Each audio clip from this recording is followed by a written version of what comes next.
Apakah mereka ini akan ditahan ya dalam tahap 2 ini ya, ataukah mereka akan bebas seperti ini? Mereka pasti akan ditahan ya, untuk itu ditahan. Ya. Tapi kita lihat seperti apa. Yang jelas P21 sudah ada. Mereka sudah panik dan sepanik-paniknya. Ada intimidasi, ada ancaman, ada penghasutan dengan narasi kami dari timur, kalau tidak segera ditahan Roy CS, tidak segera dilimpahkan, maka kami akan duduki kantor kejaksaan, kami akan bakar kejaksaan. Apakah mereka mempunyai barang bukti yang akan bisa di-challenge dengan barang bukti dari Pak Jokowi? Saya rasa tidak ada, karena selama ini yang dia bicara adalah asumsi, kemudian opini publik, downgrade institusi maupun downgrade personal. Kita sarankan kepada mereka, sudahlah, lupakan ya bicara untuk mencari kesalahan-kesalahan orang, menyerang orang secara pribadi. Lebih baik Anda konsentrasi mana barang bukti Anda untuk Anda bisa challenge di pengadilan, dan mana saksi ahli Anda untuk bisa bertarung dengan saksi ahli kita di pengadilan. Kan berulang kali diminta untuk ditahan. Padahal ada satu ambiguitas yang dipertontonkan kepada publik, seolah-olah ini mengkonfirmasi ada kebodohan yang akut, sehingga publik melihat, oh ini sebenarnya ngerti nggak sih tentang hukum? Yakni apa? Satu sisi meyakini bahwa berkas ini sudah lengkap P21, tetapi meminta agar penyidik melakukan penahanan. Nggak nyambung. Maksudnya? Kalau memang ini sudah lengkap, maka P21 itu menjadi penanda kewenangan itu sudah berpindah dari penyidik kepada jaksa. Lalu apa urusannya meminta penyidik untuk nahan-nahan? Itu kebodohan yang pertama.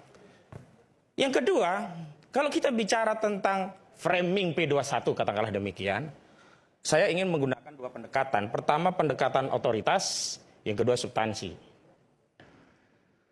Kalau ya, kita ada informasi tentang pengumuman tersangka dan kita bertanya kepada polisi, dan polisi secara mandiri mengumumkan bahwa seseorang itu sudah tersangka, ya memang itu kewenangan polisi dan memang sudah ditetapkan tersangka. Tapi kalau kita bicara tentang pengumuman berkas lengkap, itu bukan kewenangan polisi, apalagi kewenangan Bung Adi Darmawan. Maka pada dasarnya kubu Jokowi berulang kali mengatakan ini berkas P21, P21. Oke lah kalau tadi berkas P21 dari jaksa, tersangka, tidak diberikan tembusan, nggak ada kewajiban. Lalu bagaimana dengan pelapor? Apalagi urusannya dengan pelapor. Lalu apa dasarnya di seluruh media mengatakan ini P21, P21? Untung saja ini nggak ada pasal 14 ayat 1 dan 2 Undang-Undang nomor 1 tahun 1946 tentang mengedarkan kabar bohong yang menerbitkan keonaran yang ancaman pidananya 10 tahun penjara. Kenapa? Kebohongan. Justru kalau kita bicara tentang alasan subjektif dan objektif untuk menahan, adanya repetisi tentang suatu tindakan yang dianggap kejahatan, hari ini kubu Jokowi selalu merepetisi kebohongan-kebohongan, hoak terus. Dan kalau tadi Bung Ade bicara legitimasi moral penegakan hukum, di mana lagi orang mau bicara legitimasi moral ketika ada aparat penegak hukum sedang bekerja, berproses, kemudian mengumumkan perkembangan suatu penyelidikan dan penyidikan. Tiba-tiba ada intimidasi, ada ancaman, ada penghasutan dengan narasi kami dari timur, kalau tidak segera ditahan Roy CS, tidak segera dilimpahkan, maka kami akan duduki kantor kejaksaan, kami akan bakar kejaksaan. Dari mana redaksi seperti ini bisa dibenarkan sebagai orang-orang yang katanya hendak menegakkan moral? Dan itu ada pada kubu Jokowi. Nggak usahlah berdalih bahwa ini menyemangati dan sebagainya. Nggak usah berdalih. Rakyat kita pintar, videonya juga berceceran di mana-mana. Hari ini pun scroll, tarik, ketemu. Lalu kita bicara tentang kenapa sih polisi tidak menahan?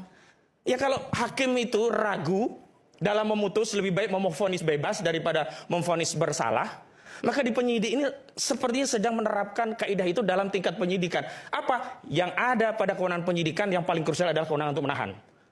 Maka seorang penyidik ketika ragu atas sebuah peristiwa, apakah benar-benar sih ini sebuah peristiwa kejahatan, padahal ancaman pidananya di atas 5 tahun loh, 12 tahun penjara, tapi dia tidak menahan, artinya apa? Dia ragu. Ragu apakah yang dilakukan oleh Roy CS ini adalah sebuah peristiwa kejahatan atau ini bagian dari hak konstitusional sebagai warga negara untuk menyuarakan aspirasi, apalagi menyuarakan pendapat berdasarkan keahlian yang melakukan analisa, dan kemudian dari analisa itu disimpulkan bahwa 99,9% ijazah saudara Joko Widodo palsu.